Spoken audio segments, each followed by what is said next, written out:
What's up, guys? It's your old pal John Stamos, the Renaissance Garden Guy, here in my Hardiness Zone 5B6A garden. A little short video. It's not a short, it's just a video, but it's a short one. I'm going to sort of keep tabs on my little Hardiness Zone 5B6A Michiana Shores garden. Show you what's happening here in spring on this beautiful May 8th day. It's actually a little chilly. Yesterday was fabulous, but it's a little cold, and it's going to go down to something like 36, 35 degrees Fahrenheit tonight. So I want to give you a little bit of a walk around, just a short one, show you what's happening in my little RGG garden, and maybe throw a few cautionary notes in as I walk you through. So I'm going to flip you guys around. This one won't take long. Catch you guys in a minute. So cautionary pit stop number one here. This little section is in full sun in my garden, and what you'll see is a bunch of creeping phlox, which is really happy here. But you're also going to see a brand new rugosa rose, Rosa rugosa sweet hips. Loves the sun. I got it here just as a baby, little tiny thing in a teeny little pot, like a 2.5 inch pot, I think. Anyway, it's happy here. What was here before was a rhododendron, and I tried to bring it along and force it and make it happy in the sun. No good. Moved it to the shade. Happy as hell now. So we got this rugosa here, and let me tell you guys, transplanting a rhododendron is a pain in the ass. They've got long roots that kind of go out wide, not terribly deep, but really wide, so you got to do some serious excavation. So this little rugosa, pretty cool little guy. It's going to get big, about 6 feet tall by about 6 feet wide, and it'll have really delicious edible hips, really pretty flowers. Kind of a cool looking guy. So that's the first thing. I'm going to show you a couple of other things here. Here in the sun, full sun, I got a bunch of small hostas, which I sort of trained to like the sun. A crazy story. Of course, I got a couple of these Felix Krauss peonies, bush peonies, also called herbaceous peonies, Chinese herbaceous peonies, common garden peonies, bush peonies. Very happy here in the sun. They are herbaceous. They get giant double flowers. This is a really old one, in cultivation a long time. Flowers flop when they get wet. The stems just can't hold them up, which is the case with bush peonies, but they're just fabulous garden classic. I love them.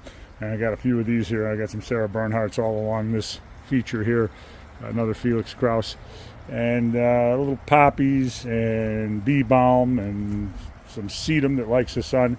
Here is a new peony, and you may have seen this in a short. This is an Ito peony, Singing in the Rain, and it's a hybrid.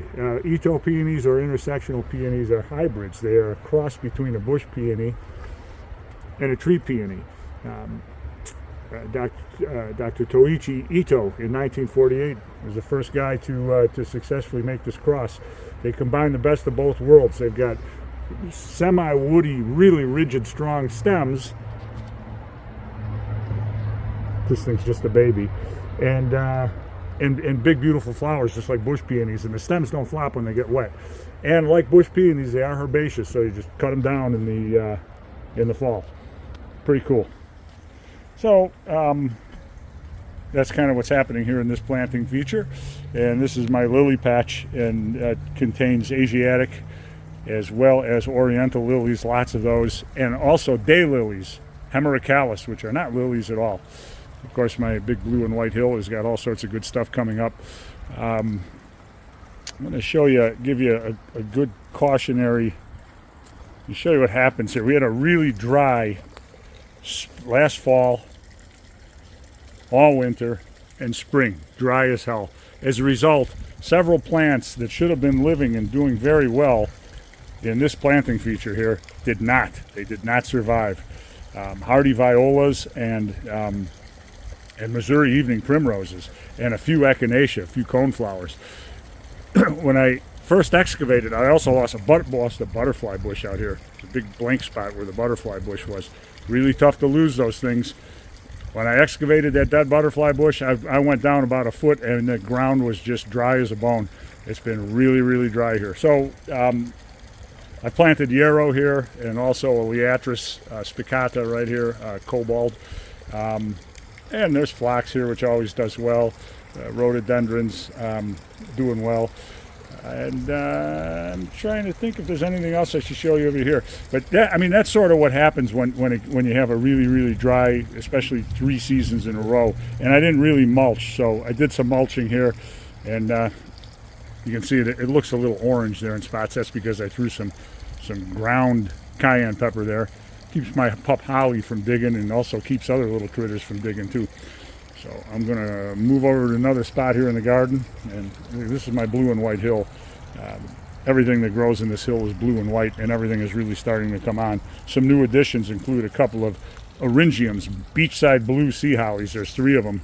If I can zoom in on one. Planted them as bare roots. There's another one right over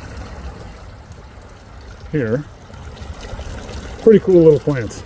Yeah, and they get big and really electric blue with spiky looking foliage and stems, and really cool blue, bright blue, electric blue, ball-like flowers. Very, very, very cool. Oh, I'm walking over this way. Some Spanish white bells, which always do well, and they continue to thrive and multiply. I started out with just a handful of little bulbs. Now they're all over the place, and they're really happy. I've got Iberis, which a couple of different kinds. This is the only variety of.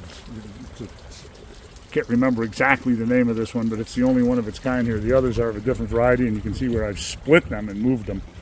And woodland phlox, always lovely. Old-fashioned white bleeding hearts, Dicentra spectabilis.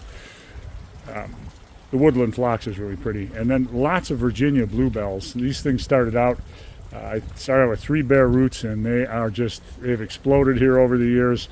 They're fabulous ephemeral, beautiful sky blue flowers, which are already starting to fall off.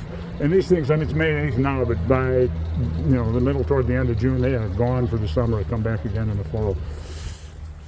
And here's another sort of a cautionary tale here. This feature is filled with shade-loving plants.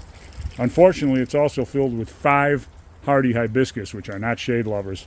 So this is the sunniest section right here where I've got the camera. You can see Brunera is happy here because it's still pretty shady, even though this is the sunniest section. There's called a Midnight Marvel hardy hibiscus, and it's somewhere here. There it is. Because it is in the sun, it's kind of surrounded by pulmonaria and other shade lovers. It's still going to come up, and it's going to flower beautifully because it gets enough sun to do that. But you'll see over here as we move this way. Now it's still a little sunny because the tree canopy, the tree cover, is not fully leafed out yet. But when it fully leaves out here within the next few weeks, this is going to be pretty much shady. So you can see these hibiscus, although they're still living, they're not happy here. So I'm going to move them to some sunnier spots. There are 4 of them that need to go to other places, and I'm going to move them. And they're going to be replaced with Ligularia, which definite shade lovers. Ligularia the rocket and Ligularia little rockets. But in the meantime, there's hostas here. I'll show you, zoom in on these I planted these as bare roots. Macdanias, really, really interesting little plants. Crimson fans, this one's called. There's, I think, 6 of them out here, and they're really cool. And, of course, another Dicentra, but not a spectabilis. This one is Burning Hearts Dicentra, and it flowers for a good part of the summer. And again, this was planted as a bare root. Pretty cute little thing. So, anyway, that's my cautionary tale here for not planting hibiscus in shade if you can help it. That was stupid of me. And, of course, over here, climbing vines, climbing hydrangeas. They were all bare root little tiny things when I planted them several years ago, and now they are making their way up, and these things get enormous. And of course, got over here gold flame honeysuckle, and that's all the way up on top of the trellis, on top of the arbor, and the vines are cool. This is all very shady. Got an azalea Karen here, lovely flowers, very happy in the shade. And there's hostas, astilba, all sorts of things that like shade. And this is also a shady section here with hellebores. This is part of my blue and white hill. Woodland forget-me-nots, hostas, of course. And here, Bayakova hardy geraniums, white, beautiful. There are the Virginia bluebells and the white bleeding hearts. And here you'll also see hydrangeas. Now, it looks a little sunny now, but this area gets pretty well shaded. Now, these are remontant. These are big leaf hydrangeas. So, and they're remontant, so they're all going to bloom on old and new wood. I've got a big white variety, which is surrounded by Virginia bluebells now, but it's going to overtake the bluebell soon. And Endless Summer, the original, which beautiful light blue, sky blue flowers, there are 3 of those. There's also an old-fashioned, a smooth hydrangea, an old favorite, Annabelle. And it probably gets the most sun out of anything in this hill, and it's happy. Annabelle hydrangeas, smooth hydrangeas can handle the sun. There's a white rose of Sharon. So anyway, that's the blue and white hill. I'm going to move over to another section and try to wrap this up here for you. It's kind of pretty here. Here's an interesting thing, interesting development. What you're going to see here are